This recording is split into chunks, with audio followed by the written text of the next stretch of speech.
നെയ്യാറ്റിൻകര ഷാരോൺ വധക്കേസിൽ പ്രതി ഗ്രീഷ്മ കുറ്റക്കാരിയെന്ന് കോടതി. നെയ്യാറ്റിൻകര സെഷൻസ് കോടതിയാണ് വിധി പറഞ്ഞത്. രണ്ടാം പ്രതിയായ ഗ്രീഷ്മയുടെ അമ്മ സിന്ധുവിനെ കോടതി വെറുതെ വിട്ടു.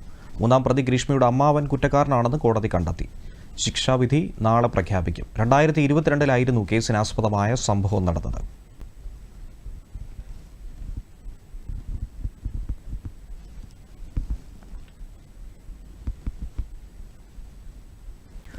പോലീസ്, പ്രോസിക്യൂഷൻ, ഫോറൻസിക് വിഭാഗം എന്നിവരുടെ ഒത്തൊരുമയോടെയുള്ള പ്രവർത്തനമാണ് കേസിൽ ഉണ്ടായതെന്ന് പബ്ലിക് പ്രോസിക്യൂട്ടർ പറഞ്ഞു.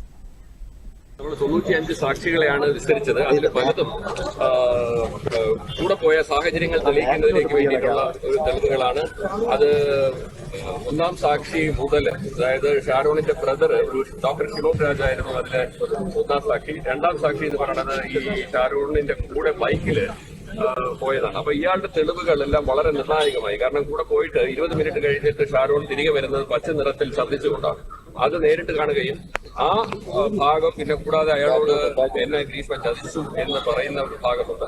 അതും കഴിഞ്ഞ ശേഷം പിന്നീടുള്ള സാക്ഷികൾ, പിന്നെ CCTV ദൃശ്യങ്ങൾ, അവർ ഒരുമിച്ച് പോകുന്നത്, അവശനായിട്ട് തോളിലേക്ക്, രണ്ടാം പ്രതിയുടെ തോളിലേക്ക് ചാഞ്ഞു കിടന്നു പോകുന്നത്, ഇതെല്ലാം ഒരു വളരെ ഡിജിറ്റൽ എവിഡൻസ് കിട്ടി. പിന്നെ കൂടാതെ ഇതിന് ഫോറൻസിക് സയൻസ് ലബോറട്ടറിയുടെ വളരെ വിദഗ്ധ സേവനം ഇൻവെസ്റ്റിഗേറ്റിംഗ് ഓഫീസേഴ്സ് പ്രോസിക്യൂഷന്റെ നല്ല വളരെ പ്രധാനപ്പെട്ട തെളിവായിട്ട് ലഭിക്കുകയും. കോടതി വിധി അംഗീകരിക്കുന്നതായും പ്രതികൾക്ക് പരമാവധി ശിക്ഷ ലഭിക്കുമെന്നാണ് പ്രതീക്ഷയെന്നും ഷാരോണിന്റെ സഹോദരനും പ്രതികരിച്ചു. വിധി വന്നിരുന്നു. അപ്പോൾ അതിൽ ഞങ്ങൾ പൂർണ്ണമായിട്ട് കോടതി വിധി അംഗീകരിക്കുകയാണ്. കാരണം 4 വകുപ്പുകൾ ചുമത്തിയിട്ടാണ് ഇപ്പോൾ വിധി വന്നത്. അപ്പോൾ അതിൽ പൂർണ്ണ തൃപ്തരാണ് ഞങ്ങൾ. ഇനി ശിക്ഷ നാളെ വരുന്നതാണ്. മാക്സിമം പരമാവധി ശിക്ഷ ലഭിക്കുമെന്ന് ഞങ്ങളുടെ വിശ്വാസം, കോടതിയിൽ ഞങ്ങൾക്ക് വിശ്വാസം. ഞങ്ങൾ ആദ്യം പ്രതീക്ഷിച്ചിരുന്നു എന്നുള്ളത് സത്യമാണ്, രണ്ടാം പ്രതിക്ക് ശിക്ഷ കിട്ടുമെന്നുള്ള കാര്യം. പക്ഷേ ഇപ്പോൾ കോടതി വിധിയെ പൂർണ്ണമായിട്ട് അംഗീകരിക്കുകയാണ്.